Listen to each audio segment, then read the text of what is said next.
Alrighty, thank you for tuning into another video from MBMrc. Today is the day I'm going to do two things I said that I'd probably never do. One is I'm going to do an unboxing video today, and the other one is I'm switching from Spectrum. After countless brownouts, some binding issues, and a lot of latency problems, and even a few wrecked airplanes, I decided to go with Futaba. My brother has one, he has a 16SZ, and my dad actually has a 14SG, so I figured I'd give them a shot. Also, before I get started, I'd also like to thank Dan Landis from Team Futaba, who's been in contact with us for the past couple weeks.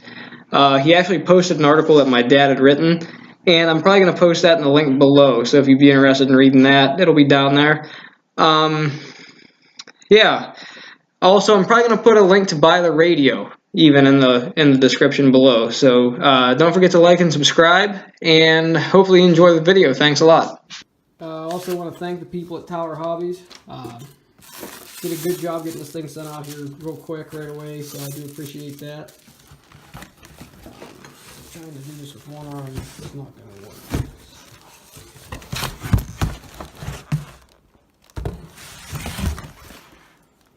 But there it is.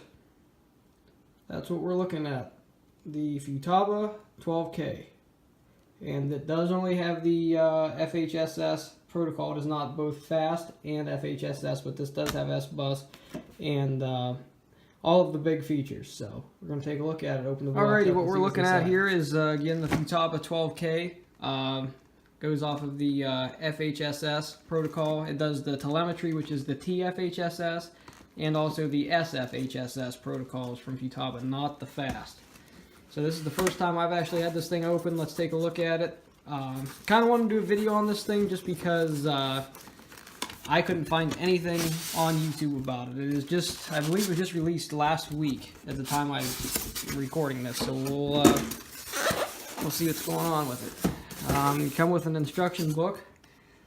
Yeah, it's 192 pages, and that's just English. There's no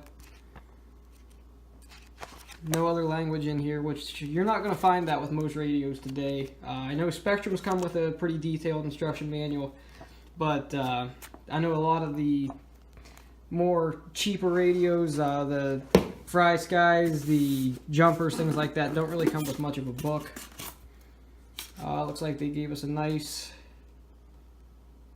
maybe try to focus on that for the camera here, a nice nickel metal hydride battery. I would assume what this is 1800 milliamp.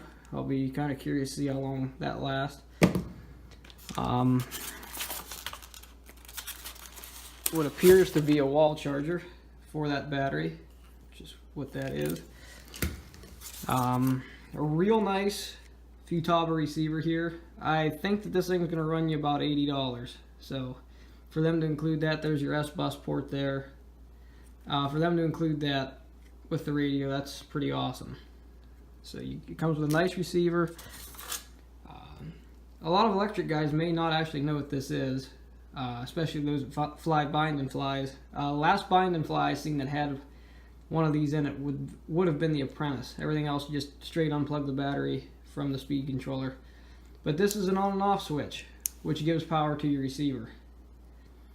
In the case of an electric plane, it would give power to your receiver. In a electric plane, it would probably more or less just complete the circuit between the receiver and the speed controller. Comes with this nice little tool here.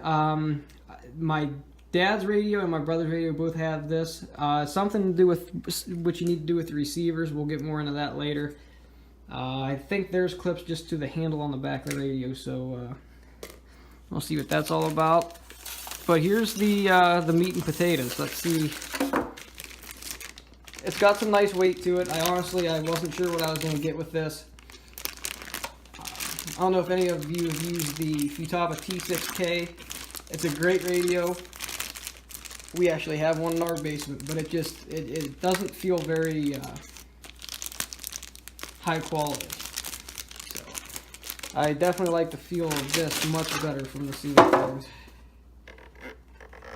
Yeah, That's a good looking radio there. Gimbals feel great. You know, that's typical Futaba. This is different. The 14SG is more or less just pressure sensitive. This seems like it's more of a maybe a Spectrum style with the scroll, so we'll have to see how that interface works. Plenty of 3-position switches, sliders on the side, which I've really been waiting on those. I have yet to have a radio that has sliders on the side, so I've really been looking forward to having a radio that does that. So I'm not going to bore you guys any longer. I'm going to go ahead and pop a battery in it, and then alright, I got the battery in it here. I do want to make a point and say that this is very similar to the case of my dad's 14SG.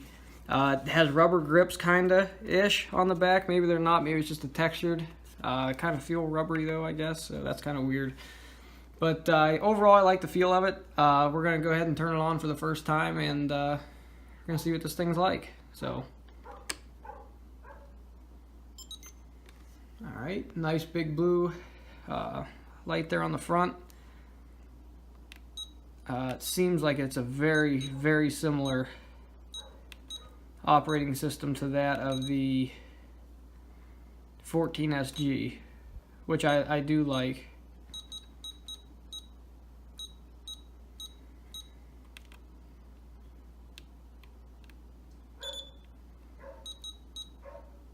So, yeah, I mean, we're going to go ahead and we're going to do a full review of this. Let us get it in a couple planes and see what we think of it.